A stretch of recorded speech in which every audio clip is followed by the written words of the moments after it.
É importante falar, eu queria falar, Carol, primeiro Hum. agradecer de novo a sua participação, sempre nas lives mais difíceis.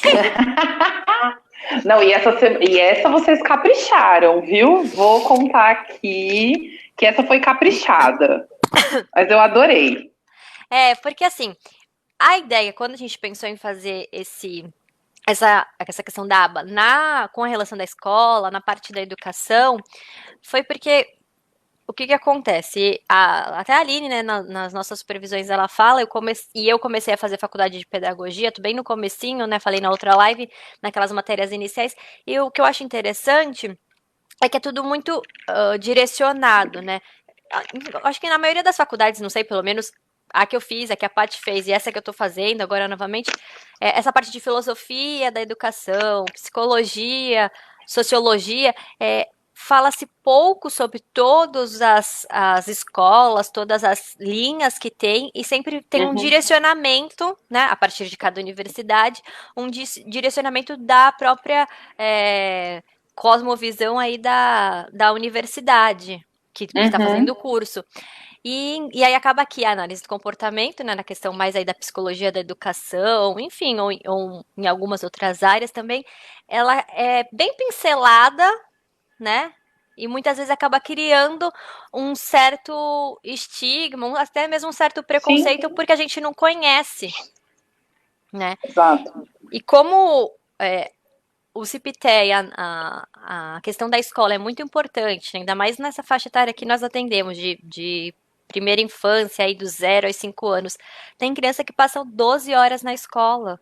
É Então, a muita coisa. intervenção, né? A escola é um espaço de intervenção, né? Sim, com toda certeza. Então, a gente achou que seria interessante trazer também esse tema a partir, né? Buscando, né? Um olhar também da questão da escola. Isso é um aspecto que a gente sempre discute na comunidade de analistas do comportamento, né? Porque a análise do comportamento ela é uma ciência da aprendizagem, né? E é muito curioso como que isso não aparece dentro dos cursos de pedagogia.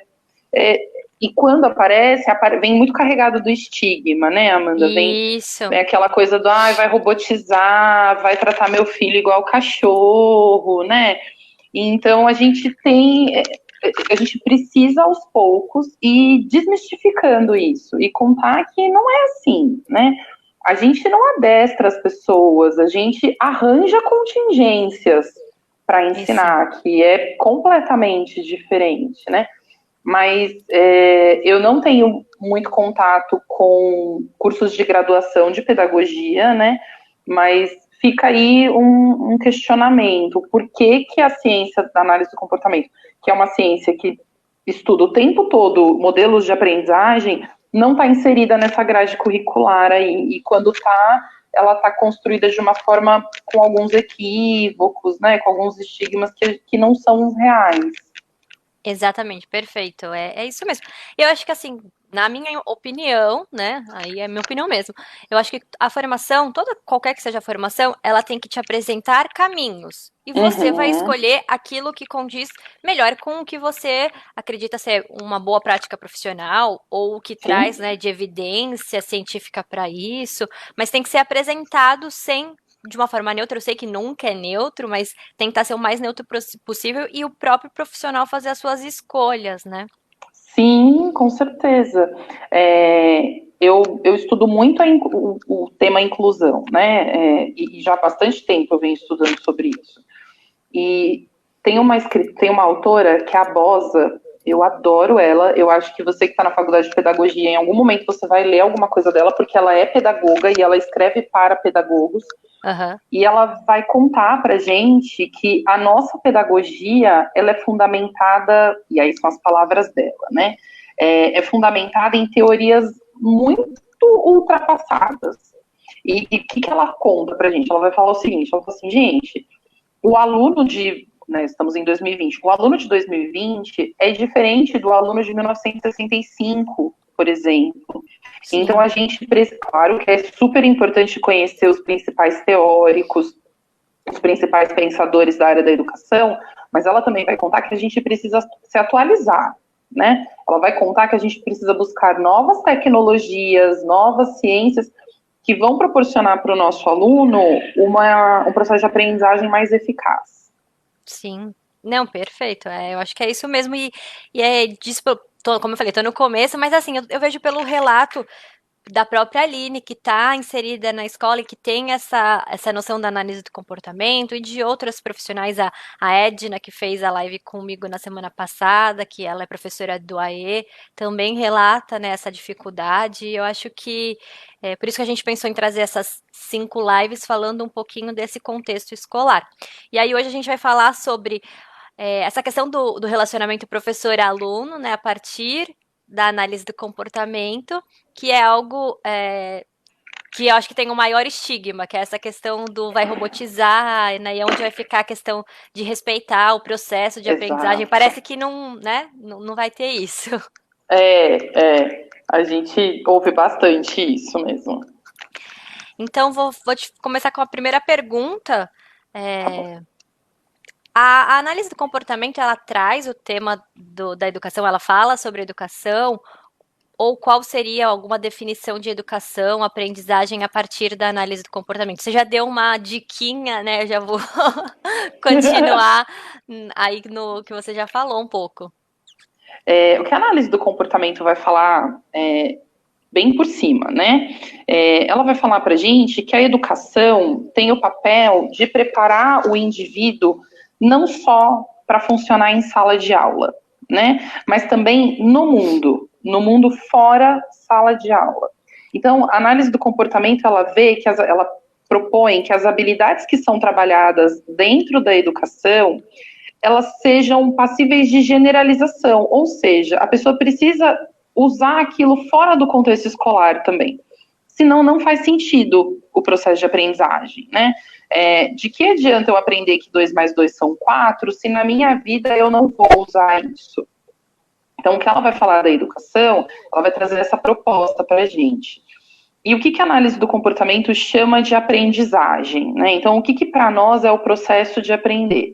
O processo de aprender é organizar as contingências, ou seja, eu vou organizar o contexto no qual eu estou inserido, no qual a minha criança está inserida, com o objetivo de facilitar o ganho de novos repertórios.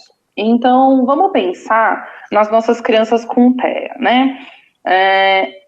Na pedagogia mais tradicional, as crianças vão para a escola e elas quase que aprendem sem precisar de um processo de aprendizagem muito incisivo, né? Então você coloca ela lá no meio de um monte de outras crianças, com um monte de brinquedos, e ali ela começa a imitar o coleguinha, ela começa a olhar que a professora falou que a bola é vermelha, e aí ela começa a desenvolver essa habilidade de chamar a bola de vermelha.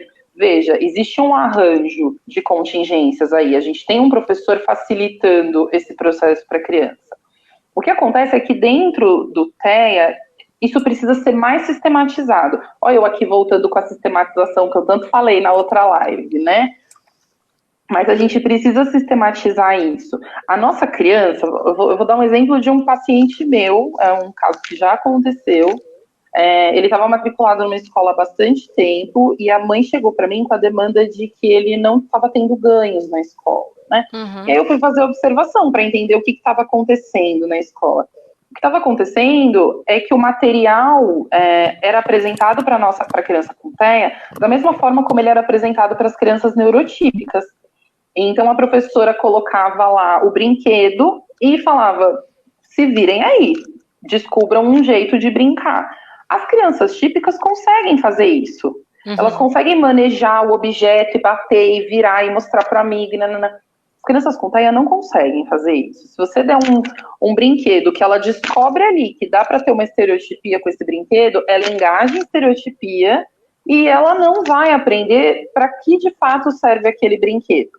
Então, precisa de um profissional para sentar com essa criança e contar para ele assim, olha, o carrinho faz vrum, vrum.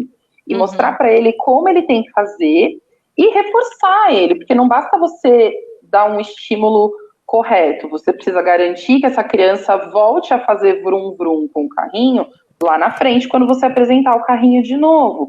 Então, é arranjar tantos antecedentes, então eu preciso dar um estímulo adequado para aquela criança, né? Cada criança vai ter o seu estímulo adequado, o seu estímulo que melhor, que mais vai facilitar ela aprender, e você também tem que garantir uma consequência, né? Uma consequência reforçadora. O que é uma consequência reforçadora?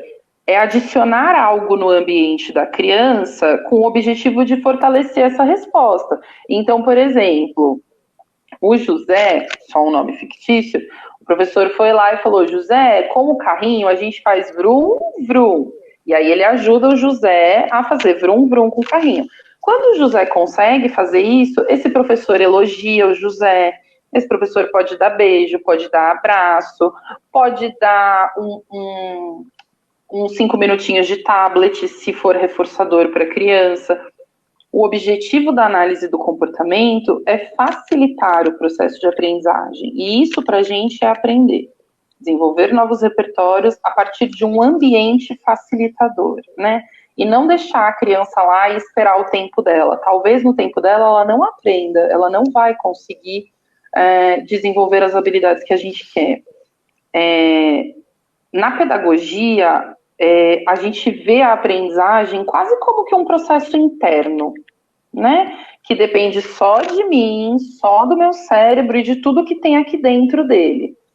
Na análise do comportamento, a gente tem que contar com o externo. É a partir do mundo exterior que vai me dar estímulos para que eu possa responder da melhor forma possível. Então, o professor ele tem um papel muito importante, né, nesse processo de aprendizagem e também, consequentemente, essa relação entre professor e aluno, ela é muito importante para que a criança tenha novos aprendizados. Muito, Amanda. O professor ele tem muitos papéis em sala de aula, né? E com crianças com autismo não é diferente. Então, quando a gente pensa qual é o papel do professor e como que essa relação aluno-professor vai se desenvolver, porque relações são construídas, né? A gente constrói uma relação através de reforço positivo, né? Então, o que vai acontecer? O professor recebe essa criança. Para essa relação começar a ser construída, esse professor precisa conhecer essa criança. Descobrir o que ela gosta, o que ela não gosta, o que ela já sabe fazer, o que ela não sabe fazer. Alguns professores, na pedagogia, se chama de sondagem, né? A gente vai sondar aqui para ver o que o aluno já sabe, o que ele não sabe, o que ele precisa aprender para agregar na vida dele. Após essa avaliação, o professor precisa construir os objetivos que vão ser trabalhados com essa criança, né? Essa criança, assim como todas as outras, porque veja, dentro de uma sala de aula, todas as crianças passam por esse processo, né? Lá nos primeiros dias de aula, o professor vai, estamos na segunda série. Bom, eu tenho que ver aqui, eu sei que ele passou de ano, mas eu preciso ver se ele de fato sabe algumas coisas que ele precisa fazer. Então, ele vai fazer uma sondagem para todos os alunos. Com os alunos com TEA, isso não é diferente. A gente precisa passar por esse processo. E aí, a relação aluno-professor, ela vai sendo construída. A partir do momento que eu passo a conhecer melhor o outro, eu me vinculo melhor a ele, né? O vínculo é muito importante nesse processo. Se a criança não está bem vinculada com o professor, dificilmente a aprendizagem vai, de fato, ser efetiva, né? Bom, fez a avaliação ou a sondagem, tanto faz o nome que a gente vai dar para isso, o professor precisa traçar alguns objetivos. Então, o que eu quero ensinar para minha criança? A gente está em janeiro, o que eu quero que em julho a minha criança tenha aprendido? Eu li uma frase que eu gostei muito, que fala assim, se eu não sei para onde eu vou, não adianta nada eu caminhar, né? Para traçar objetivos é exatamente isso. Não adianta a gente jogar um monte de atividade para a criança se a gente não sabe onde a gente quer chegar. E aí você não cria uma relação entre esses dois, que é muito importante. O professor, ele tem um papel, e isso assim, para o ensino de qualquer criança, né? Crianças típicas e crianças atípicas. Quanto mais legal, não é a melhor palavra, mas quanto mais o professor torna a sala de aula um ambiente agradável, quanto mais carinhoso com as crianças ele for, melhor elas vão aprender. E com as crianças com TEA, essa relação não se constrói de forma diferente. O que muda é que as crianças com TEA têm reforçadores diferentes, né? Às vezes, só o beijo e o abraço não é suficiente para a nossa criança. Às vezes, junto com o beijo e o abraço, precisa vir uma bolinha de sabão, um brincar com massinha. E aí essa relação vai sendo construída. Quando essa relação está bem estabilizada, quando eu sempre brinco que a gente sabe que uma relação está bem vinculada, quando a criança vê o professor ou o terapeuta e já pega na mão do terapeuta ou do professor para ir para a sala, né? Sem chorar, sem gritar, sem muitas questões. Aí você fala, meu, agora esse cara consegue o que ele quiser com essa criança. O que ele quiser ensinar, ele vai conseguir ensinar. Porque se a criança olha para ele e sorri, é isso que a gente quer, né? A gente quer crianças felizes no ambiente escolar. Nem sempre vai começar muito feliz. No começo pode chorar, pode reclamar, isso é normal, né? Mas é isso, a partir do momento que a criança percebe que o professor é uma fonte de reforçador, essa relação está construída e dali para frente é só ajustar as contingências para que elas ocorram da melhor forma possível para contribuir com o aprendizado deles. Isso é verdade. E eu acho que duas coisas que você falou que eu queria pontuar. A primeira é a questão da nomenclatura, né? Muitas vezes, por ter nomenclaturas diferentes, isso acaba gerando um certo preconceito, né? Por exemplo, o que é reforçador, às vezes, mas assim, todo mundo fala que a sala de aula tem que ser motivadora, que ela tem que ser atrativa. São palavras diferentes que querem dizer a mesma coisa, né? Então, é isso mesmo. E a outra questão também que você disse é a questão da importância da clareza de qual é o objetivo. Né? Porque, por exemplo, muitas vezes ele fica muito amplo. Eu não sei, pode ser que isso seja uma dificuldade minha, mas, enfim, muitas vezes os objetivos são amplos demais e isso acaba dificultando o processo de ensino, né?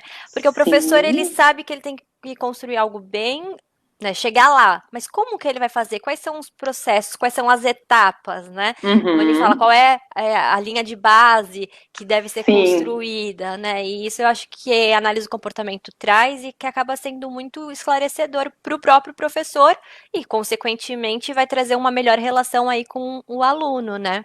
Sim, você sabe que eu li um artigo muito legal, posso até disponibilizar depois, eu posso mandar para vocês. Eu não vou me lembrar o autor, mas ele fala que isso é uma vantagem da análise do comportamento, e de fato eu acho que é. Não adianta a gente falar, porque quando você fala de objetivo amplo, o que vem na minha cabeça, Amanda? Até o final do ano eu quero que ele tenha desenvolvido coordenação motora. Tá, mas o que dentro da coordenação motora você quer que a sua criança aprenda? Porque, veja, coordenação motora é um conceito desse tamanho, né? Dentro dessas duas palavras cabem um monte de coisa. Então, o que você quer ensinar? É pegar esse objetivo grandão e transformar em pequenos objetivos, né? Então, bom, eu quero que... Então tá, vamos pensar em coordenação motora. Eu quero pensar em coordenação motora ampla. Legal. Então, o que a gente precisa pensar que envolve coordenação motora ampla? Pular, bater palma, levantar os braços, esticar os braços, ajoelhar. E aí a gente consegue... Aí você fala, então, para eu falar que minha criança aprendeu coordenação motora, eu preciso passar por esses objetivos. Eu preciso ter claro quais são os passos que eu quero alcançar para lá no final do ano a gente falar isso. Pensando em objetivos acadêmicos, por exemplo, né?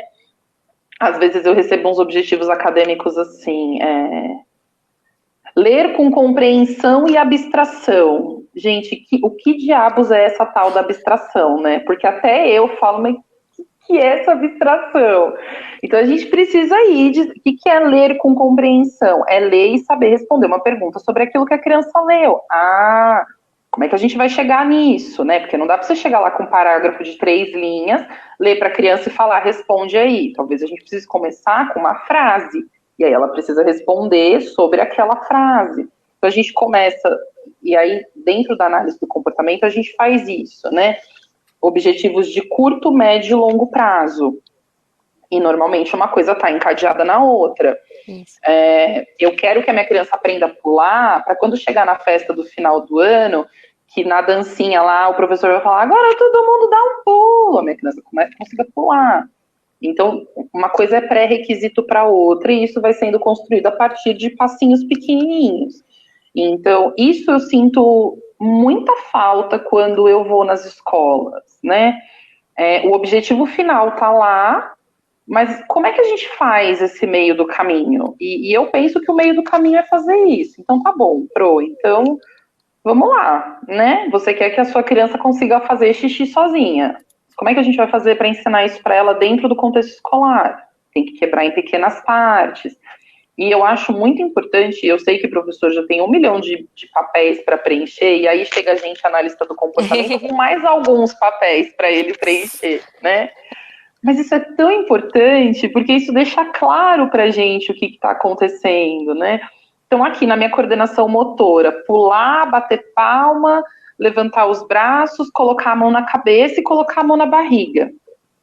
Se o professor esquecer, ele olha lá no papel, ele fala, ele aprendeu, mas deixa eu olhar aqui, tá lá, tá claro para ele. E além de estar claro para o professor, vai estar claro para a família, né? Porque a família é uma consumidora do trabalho do professor.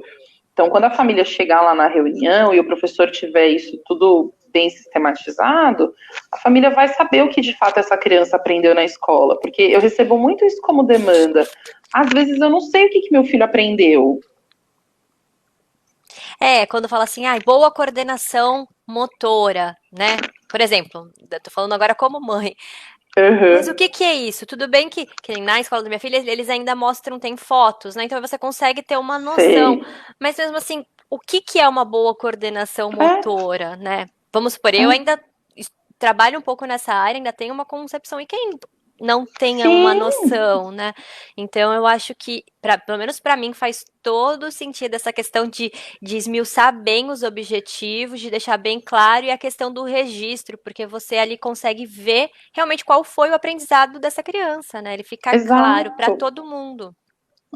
E essa questão do registro, quando você tem 30 alunos em sala de aula, não dá para lembrar de cabeça.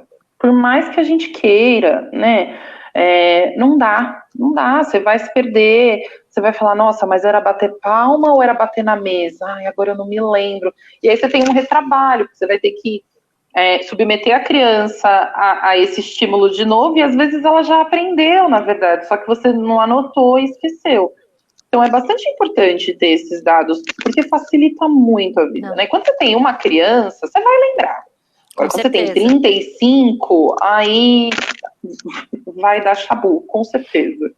E eu acho que, assim, fora o exemplo que você deu, né, da questão mais pedagógica, mas eu acho que ainda na educação infantil, né, na creche, que as habilidades, elas são mais básicas ainda, o importante de ter bem claro e bem descrito o que vai ser é mais importante, porque, por exemplo, imitação, é óbvio que na escola isso é trabalhado. Não tenho Uhum, dúvida disso, né? Mas ainda para criança com TEA, isso às vezes precisa ser reforçado, eu quero dizer não de reforçado, mas reforçado de ser feito com sim, mais clareza, né? mais Então intensificado, né? isso. Então é importante mesmo ter bem descrito isso. E Carol, você disse, já deu também a dica, vou voltar lá na sua própria fala, que muitas vezes o reforço para a criança é o abraço, o beijo, o carinho do professor, né? Então, a gente sabe que na relação professor-aluno tem muito afeto, né? É Uhum. construída com base no afeto. E então, na análise do comportamento, também há afeto nessa relação? Você sabe que quando você me mandou essa pergunta, eu falei assim, como que não tem afeto? Aí depois eu pensei, parei e falei, calma, né? E aí eu me coloquei do outro lado. Por que as pessoas acham que não tem afeto na análise do comportamento, né? Porque a gente escuta muito isso. Eu recebo muitas famílias que às vezes falam assim, olha, mas se for para ser aquela coisa robotizada, eu não quero, eu já vou logo te avisando, né? E aí eu comecei a me perguntar por que as pessoas associam análise do comportamento com robotização, com mecanicismo, com ensino frio, onde a gente não pode, né, ter muito toque e tudo mais. Aí eu fui ler, fui estudar. Skinner vai dizer, num texto dele, que o reforço positivo nada mais é do que o amor. E o amor nada mais é do que reforço positivo. Então uma coisa está para a outra, né? E aí, eu não sei se eu já citei meu afilhado, mas eu sempre cito meu afilhado em live e tudo mais. E esse fim de semana meu afilhado veio aqui e vocês vão entender por que eu tô falando isso. E aí ele olhava para mim, eu sorria de volta para ele. Então ele olhava para mim, sorria para mim, e aquele sorriso me cativava tanto que eu sorria de volta e brincava e falava: o que eu tô fazendo? Eu tô reforçando ele positivamente, com muito afeto, com muito amor, com muito carinho, de forma muito genuína, né? Na análise do comportamento aplicada, é a mesma base. A gente parte do princípio que o reforço positivo é afeto. Então, quando a minha criança faz uma coisa que eu gosto muito e eu falo, parabéns, você foi muito bem, arrasou. Eu não tô falando aquilo da boca para fora, eu tô de fato falando aquilo porque é muito legal mesmo que ele tenha conseguido imitar, né? Então, e aí eu fiquei pensando e discutindo com um amigo hoje, e ele me falou uma coisa, é verdade, ele falou, analistas do comportamento que não envolvem afetividade no seu processo de intervenção não podem se dizer analistas do comportamento. Porque o que Skinner vai trazer para a gente é que o amor é que tem que controlar o mundo, e não a punição, e não, eu tô fazendo isso aqui para evitar de ganhar uma bronca, né? Ou senão assim, nossa, é melhor eu fazer, porque senão eu vou apanhar. Não é assim que a gente quer que as pessoas aprendam. A gente quer que as pessoas aprendam assim, cara, eu vou fazer isso aqui porque isso aqui é muito legal de fazer. Porque lá na minha história de quando eu era criança, toda vez que eu fazia algo certo, a minha mãe me elogiava. Então eu aprendi que fazer da melhor forma possível é muito legal. Então é isso que a gente busca, né? Tanto que as pessoas usam um termo que é um termo que não se pode usar, que vai falar que a gente que é esse analista do comportamento de fato e é animadão e brinca, né? Que eles vão falar, isso é tipo uma Aba-Lite. Não sei se vocês já ouviram esse Já. termo, né? E a gente quer morrer, porque na verdade isso é aba de verdade, isso não é Aba-Lite, né? A gente está contando ali para a criança que aprender é muito legal e deveria ser assim. O processo de aprendizagem ele tem que ser gostoso, né? A gente não tem que passar por um processo de aprendizagem para se livrar daquilo. A gente tem que criar novas relações, e isso eu digo em qualquer ensino, viu? Desde lá do infantil até graduação, pós-graduação. Eu tenho visto muitos amigos desistindo do mestrado porque os orientadores são super punitivos. Isso não faz sentido, né? Como é que você ensina uma coisa que você gosta punindo o outro? Você tem que ensinar amando, você fala, cara, isso aqui é bom, legal. É difícil, mas vamos sentar para ler isso daqui, eu vou te ajudar e vai dar certo. É isso que a gente faz com as nossas crianças quando eles falam pra gente, não consigo, não sei fazer. Você fala assim, não, senta aqui, que eu vou te ajudar e vou te ensinar um jeito muito legal de fazer isso, né? E aí, por que eu acho também que existe esse pensamento de análise do comportamento não é afetiva? A análise do comportamento é uma ciência, e ela é uma ciência muito sistematizada, né? Existem regras, existem padrões de conduta que a gente precisa seguir, a gente tem protocolos que precisam ser seguidos à regra. Então, eu acho que ficou vinculado nesse sentido, porque, de fato, a gente é muito sistemático, né? Então, olha, a criança só vai ganhar o brinquedo a hora que ela apontar para o brinquedo. Mas isso não quer dizer que a hora que ela ganhar o brinquedo, eu não vou fazer a maior festa do mundo e encher ela de beijo. Eu vou fazer isso. Eu, conversando com esse mesmo amigo para construir esse pensamento, porque eu gosto muito da troca para construir, Sim. né? Acho que ela agrega muito. A gente criou um exemplo muito legal. Ele falou assim, vamos pensar no sistema médico, né? O médico segue uma série de protocolos quando o seu filho chega lá com febre de 40 graus, né? E todos esses protocolos são pensados com base na afetividade, né? Com base em reduzir a febre dessa criança, tirar a dor dessa criança. Mas é sistemático. Se tiver que tomar remédio de 3 em 3 horas, vai ter que dar remédio de 3 em 3 horas. Porque é uma ciência. E a ciência contou que é aquilo que funciona para reduzir a febre do menino e tirar a dor de barriga dele. A gente ficou pensando, por que a psicologia... E aí eu só vou jogar a provocação e depois a gente vê o que faz com isso. Mas por que a psicologia, enquanto uma ciência, por que que essa sistematização causa tanto incômodo, né? Sendo que em outras áreas tudo é sistematizado, na fisioterapia, na enfermagem, tudo que é saúde, a gente tem um sistema de organização para manter, porque é por isso que faz dar certo, inclusive, né? Então a gente é muito afetuoso, sim. Eu acho que essa questão da dificuldade da sistematização, acho que muitas vezes é aqui. Porque assim, uma vez fiz um curso bem leve sobre a questão da educação nos Estados Unidos, né? E lá eles têm, dentro da pedagogia, tem muita sistematização de dados, né? Tudo é muito mensurado. Eu acho que por isso que muitas vezes lá, não tô falando que não tem, até porque eu não conheço a realidade, mas me Uhum. parece que tem uma relação um pouco melhor entre a análise do comportamento e a Sim, educação, né? E aí outra coisa que eu queria falar sobre a questão do afeto é que assim, que muitas vezes para a criança com TEA, tudo o que normalmente a gente caracteriza por afeto, que é abraço, beijo, elogio, né, que é aquele reforço social, muitas vezes para a criança com TEA, ele não é um primeiro reforçador. sim, Então, sim. para ser, veja, para ter afeto numa relação com a criança com TEA, não necessariamente você tem que abraçar, elogiar e dar beijo, vamos supor que é a cara do afeto, né? Então, acho que também muitas É, vezes por isso que acaba gerando essa ideia de que não é afetuoso.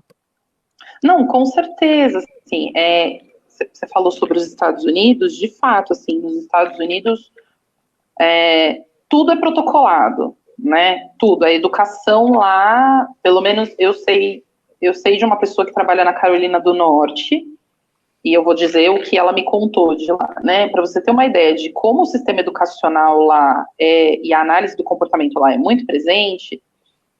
A análise do comportamento, ela é um produto lá nos Estados Unidos, né? E muitas vezes, quando a escola fecha o processo de intervenção da criança com TEA, quem assina esse documento é o advogado da família, porque a escola está se comprometendo a entregar aqueles resultados, né? Tem gente que fala, ai, nossa, mas que absurdo, né? Nossa, como é que um advogado... Claro que a família está ciente, mas existe um contrato que tem um advogado por trás. Porque é isso, a gente não pode, voltando um pouquinho lá atrás, Amanda, a gente não pode criar objetivos para as nossas crianças que elas não vão dar conta naquele momento. A Uhum. gente precisa criar objetivos pautados na nossa avaliação e entendendo que dentro de um ano espera-se que ela alcance aquilo. Então a gente aqui no Brasil precisa começar a trabalhar desse jeito também, né? Eu não posso falar que a minha criança vai sair correndo atrás de uma bola se ela nem anda ainda. Então eu vou colocar ali no papel habilidades que eu sei que ela dá conta de fazer nesse momento, né? Mas isso lá nos Estados Unidos é muito certinho. Aqui no Brasil, eu não conheço nenhuma escola que trabalhe nesse sentido, de tanta sistematização e tudo mais. Mas é isso, a gente tem uma questão cultural diferente, né? Sim. A nossa educação tem um viés filosófico bastante diferente da educação deles, principalmente porque lá a análise do comportamento ela já é mais fortalecida do que aqui no Brasil. Não, e aí também vem dessa questão da própria cultura, né? Vem também a questão do próprio afeto, que foi o que eu estava falando, né? A gente tem uma noção diferente de tudo, tanto da análise de Sim, comportamento quanto do que é afeto, né?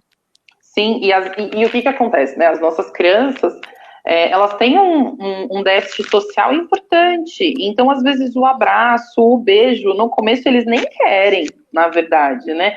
Você chega para dar um beijo e um abraço, eles dão uma afastadinha, ou dá um abracinho, né? Que, ai, tô abraçando aqui, mas e a gente precisa contar para eles que pode ser legal abraçar, mas que a gente vai respeitar o momento deles também, né? Que se ele não quer receber um abraço, a gente não vai enfiar um abraço no menino, mas a gente pode brincar de alguma coisa que ele Que ele goste. gosta. Exatamente. E isso vai criando uma relação de muito afeto.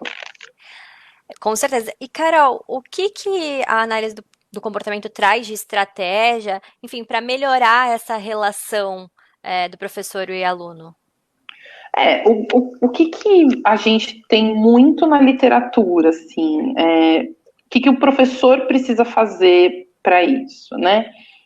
Formação. Então, se ele quer trabalhar com crianças com autismo, Quer não, porque na verdade o que, que acontece? As crianças com autismo estão sendo matriculadas nas escolas regulares, né?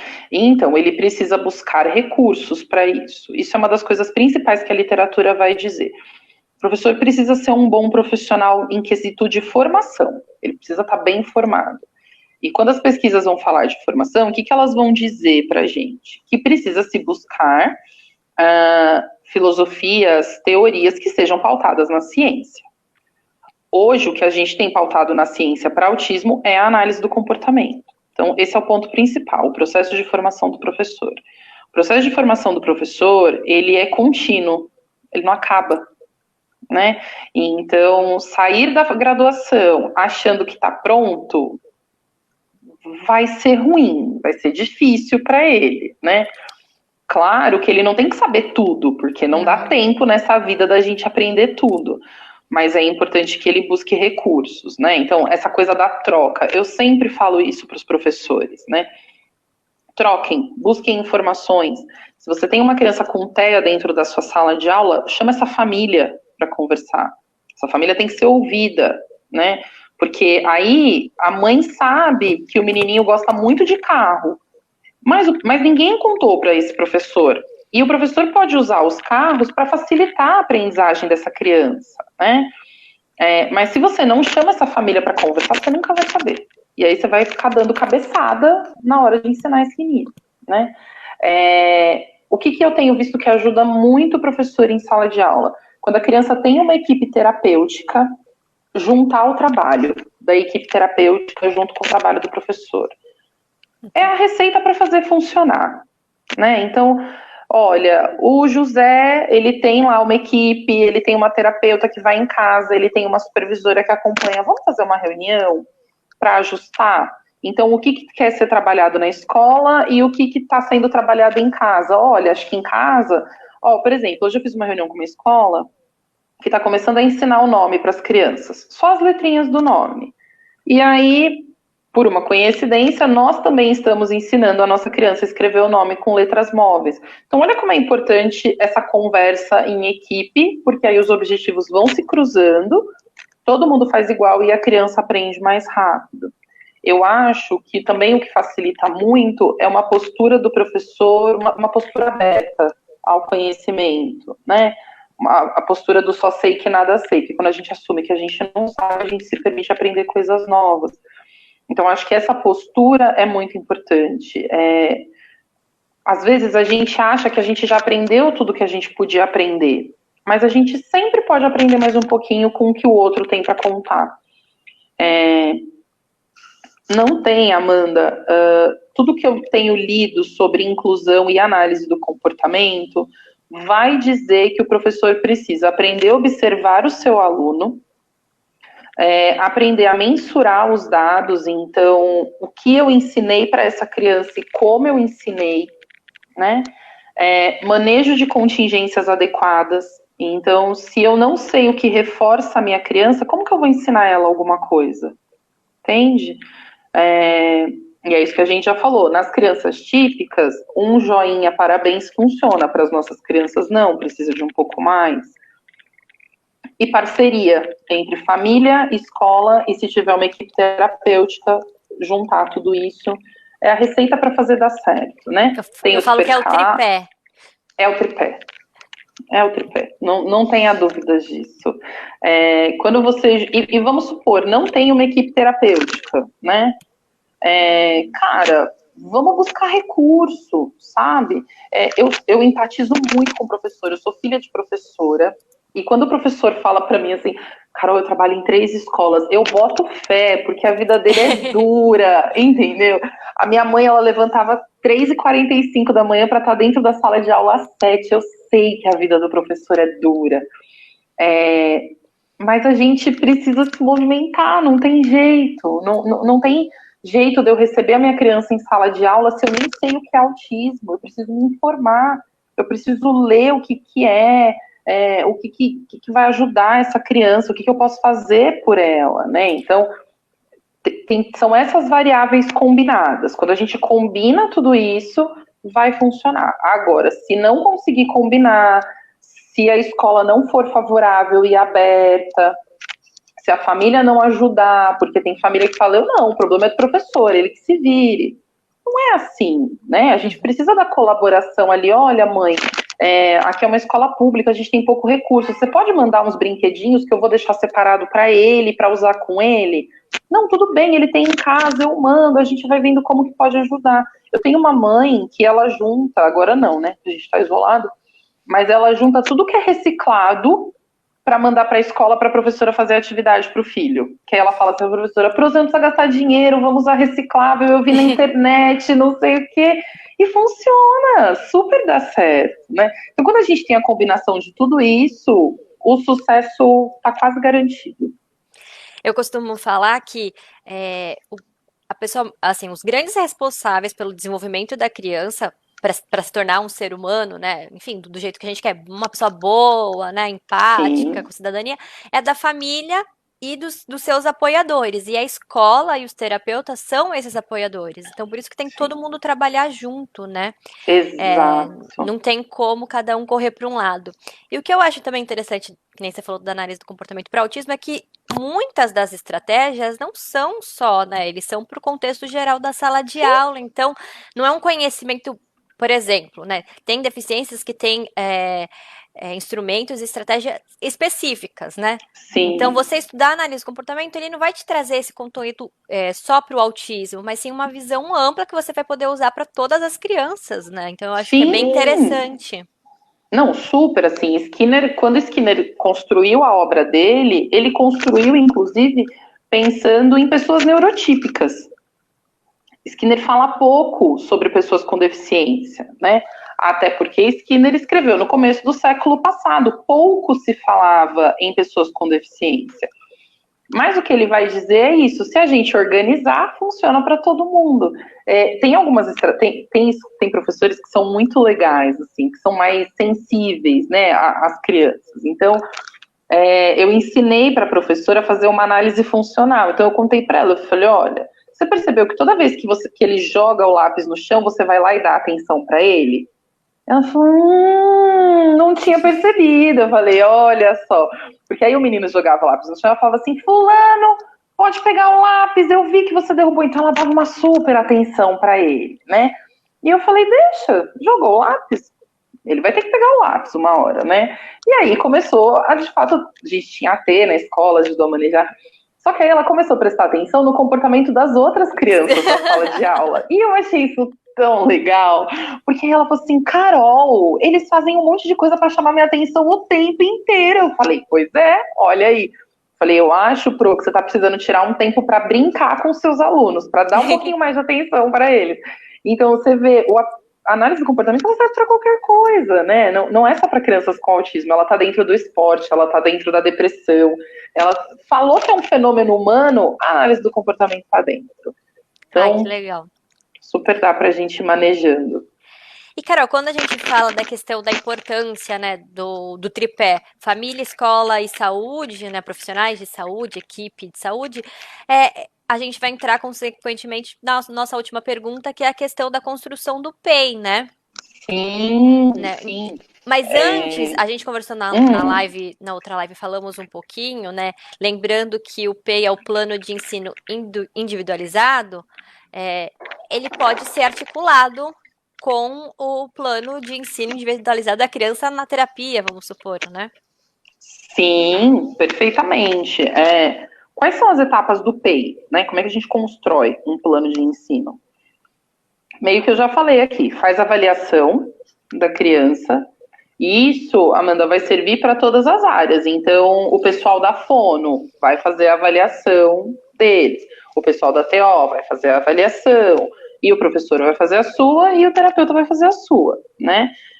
Avaliou aquela criança, eu preciso pensar o que eu quero que ela aprenda. Bom, então eu vi aqui no meu protocolo, vamos pensar numa criança um pouquinho mais avançada, né? Eu vi aqui no meu protocolo que ele identifica todas as letras, ele sabe todos os números, mas ele não sabe fazer contagem, ele não forma conjunto, e se eu tiro a letra da ordem, ele não sabe. Então ele só sabe lá o A, B, C, D. E se eu tiro o B, ele não sabe que está faltando o B. E aí ele vai, A, B, C. Então, o que eu preciso ensinar para essa criança? A identificar as letras em qualquer contexto. Eu preciso ensinar minha criança a fazer contagem. Eu preciso ensinar minha criança a formar conjuntos. E aí eu vou delimitar o que eu quero que a criança aprenda, né? Dentro do PEI também envolve como eu vou fazer isso. Então, qual procedimento eu vou usar para ensinar a minha criança a aprender as letras sem estar na sequência? Eu preciso escrever isso. Isso precisa estar claro para mim como é que eu vou fazer, né? Eu vou ensinar a minha criança a contagem. Qual é o procedimento que eu vou usar para fazer isso? Isso tudo está dentro do PEI. E dentro do PEI, a gente também precisa, uma coisa que eu acho bem importante, o PEI não é um documento rígido, né? Colocou lá, tá colocado e tem que ir até o final. Não, a gente revê, a gente senta, discute, olha, isso aqui não tá funcionando, e se isso daqui não tá funcionando é porque tá faltando alguma habilidade antes que a gente não percebeu, né? Então o PEI ele pode ser mudado ao longo do processo de intervenção, e ele muitas vezes. Né? Isso não é nenhum problema. Olha aí como a gente é flexível, tá vendo? A gente não é rígido.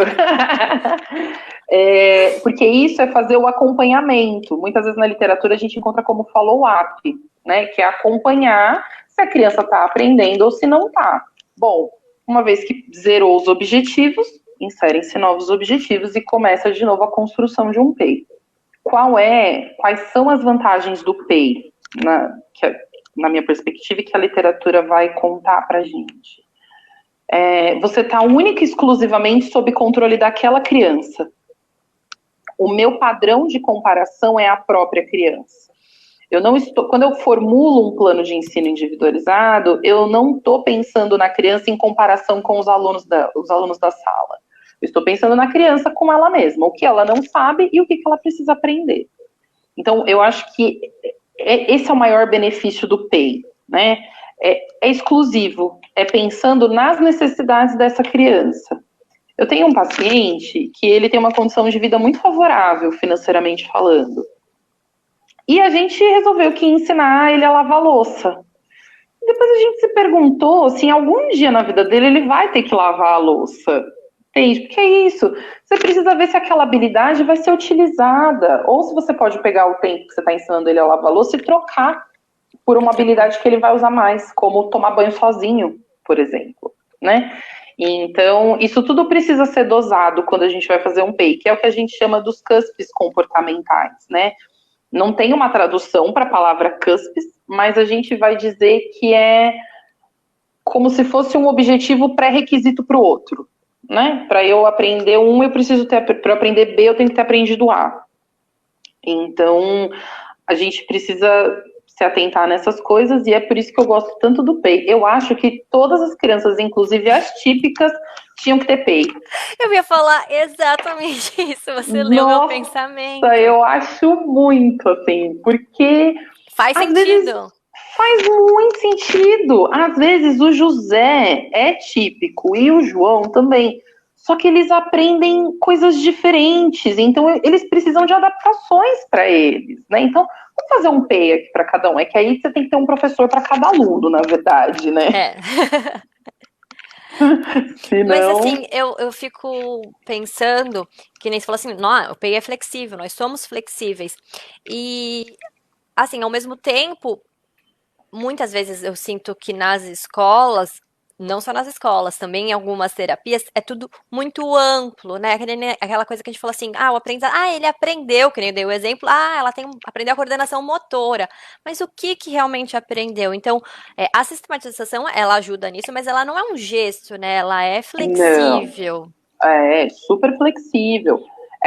O PEI, normalmente, ele vem lá desenhadinho, né? Então, a criança precisa nomear 3 objetos da cor vermelha em 2 ambientes diferentes com 2 pessoas diferentes, né? O que isso está contando para mim? Que eu preciso ensinar a minha criança a responder em vários ambientes, né? E com pessoas diferentes, com a professora e com a mamãe. E que quando ele aponta o objeto vermelho na frente da mamãe, quando ele aponta o objeto vermelho dentro da escola, você fala, opa, aprendeu o que é vermelho. Posso riscar aqui e passar para a cor azul, por exemplo, né? Ou o contrário também, cara, não tá indo, ele não tá aprendendo o que é vermelho do jeito que a gente está ensinando.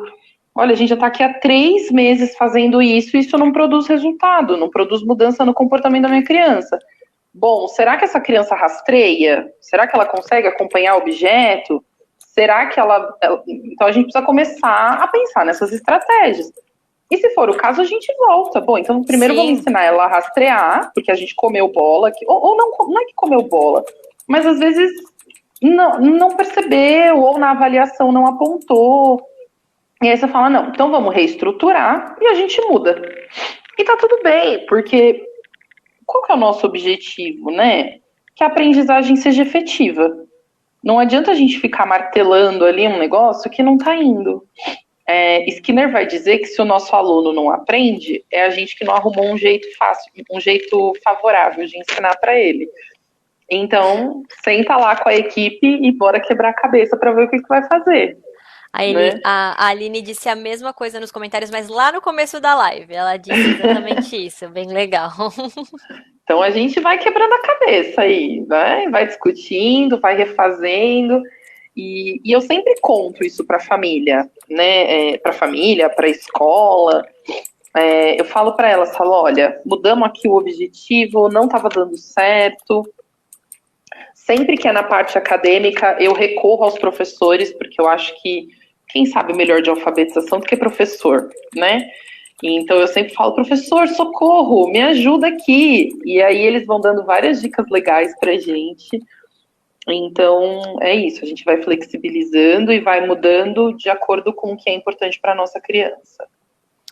Muito legal, Carol. Todo mundo, como sempre, adorando. Nossa, Maria Ai, Carolina, que parabéns, bom. você é demais. Maria, adoro suas lives, você é muito clara. Todo mundo super elogiando. Ai, que Carol, bom, gente. Eu não vejo os comentários de vocês, mas eu fico feliz de vocês me contarem. então tá sendo muito legal. Queria te agradecer. É, eu acho que o mais importante é isso, que a gente traga essas reflexões para as famílias, porque é Sim, importante elas também terem o conhecimento do lado da escola, de como que é esse claro. professor, né? Porque às vezes, como a gente falou lá no começo, não tem muitas vezes isso na formação. E a família, eu não vejo o problema dela ser uma pessoa que vai falar, conversar com a professora, com o professor, olha, eu vi isso, isso, isso, não seria legal a gente pensar nisso, né? Eu acho que todos os Sim. professores, poucos, os que não estão abertos para esse diálogo, né? Porque E vai você facilitar sabe, muito. Amanda, que é, eu, eu, eu, eu sempre falo isso quando eu falo de inclusão, né? Eu acho um privilégio tão grande ter uma experiência dessa, sabe? Eu acho que eu gosto tanto de trabalhar com autismo que eu fico pensando que se eu fosse professora, eu ia gostar muito de ter alguém que chega lá e fala assim para mim, Pro, tem estratégia para ajudar você a ensinar o seu aluno. Porque eu fico pensando quão angustiante é ter uma criança que não está aprendendo do jeito que você está ensinando, né? Porque o que deixa um professor muito feliz? Quando os alunos dele aprendem, né? Quando chega lá no final do ano e os meninos conseguem escrever o nominho, os meninos já conseguem ver saber os números. Então eu falo para os professores, veja o quanto você é privilegiado por ter uma criança que vai te permitir novas aprendizagens. Olha o quanto você ganha enquanto professor, né? Eu sempre falo que eu acho, isso daí é um achismo, que a primeira criança com autismo que você tem em sala de aula deve ser um desafio imenso, deve ser muito difícil para o professor. Mas depois que ele tem o primeiro paciente, ele já aprendeu algumas coisas sobre o autismo, Sim. né? E que ele consegue replicar. E aí o repertório dele só vai melhorando. O repertório dele só vai ficando bom, ele vai aprendendo. Então, eu tento contar isso para os professores, porque eu sei que a rotina é dura, né? Mas quanto mais eles puderem trocar com as pessoas que estão em torno da nossa criança, mais ele tem a ganhar e mais a vida dele vai ficar, a sala de aula dele vai ficar reforçadora para ele. Para todo mundo, né? É, Ai, desculpa. imagina. Então, eu acho que é isso mesmo. Eu acho que você trouxe um conteúdo muito legal. Quero te agradecer. Obrigada por ter Ai, gente, aceitado prazer é mais esse meu. desafio. Eu queria falar agora também com o resultado do nosso sorteio. Quem ganhou o sorteio, deixa eu ver aqui, foi a Cristina Rodrigues. Peço para ela mandar uma mensagem amanhã pra gente no WhatsApp para escolher o sabor do bolo de pote dela. Que E eu queria delícia. agradecer a todo mundo que acompanha a gente, uma média de 35 famílias aí assistindo, famílias, professores, educadores, então queria muito agradecer. A live vai ficar salva, a gente vai ficar salva no Facebook, a gente vai postar no Instagram e também no YouTube para todo mundo poder ver. Ai, que legal. Eu mando para um monte de gente os links. Eu falo, gente, assiste lá. E eu tenho feito uma super divulgação das páginas de vocês, porque eu já falei, eu acho que eu vou falar sempre, eu sou a maior puxa-saco, acho que vocês têm um projeto incrível de passar conhecimento para a comunidade. Então, contem comigo sempre, para tudo que vocês precisarem. É um prazer. Ah, imagina, Carol.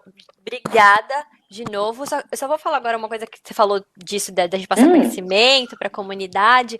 A gente postou recentemente que a gente está precisando de 2 fones de ouvido, assim, desse, com um microfone, 2 webcam, que é para facilitar. Então, assim, a gente tenta, a gente se esforça, a gente está aqui fora do nosso horário, convidamos pessoas, a gente faz live. Mas tem coisas que a gente precisa pro dia a dia do nosso trabalho. sei. Então, pessoal que está assistindo, aí temos 30 pessoas. Se cada uma de vocês mandarem para 10 pessoas, para tentar fazer uma parceria, para ver o que a gente consegue, vai ser muito legal, porque para os atendimentos online agora, é importantíssimo ter um microfone, às vezes facilita muito Sim. falar do que digitar a mensagem, e a câmera, para às vezes a gente está conseguindo fazer uma chamada de vídeo, né? Então, fica aí o recado para as 30 pessoas que estão assistindo, manda para 10, compartilha, entra lá na página, tem lá um postzinho assim falando o que a gente precisa. Se cada um mandar para 10, eu acho que a gente consegue pelo menos 2 fones de ouvido desse e 2 câmeras. A gente doou um que a gente tinha em casa, no caso foi até a Paty que deu, mas entre ontem e hoje ele estragou. Então a Poxa gente. vida. É. Então, obrigada, viu, gente? Obrigada, Obrigada. Carol. Obrigada a todo mundo. E é isso. Tchau, tchau. Tchau, gente. Bom final de semana. Obrigada para vocês também, gente. Tchau. Obrigada. Tchau.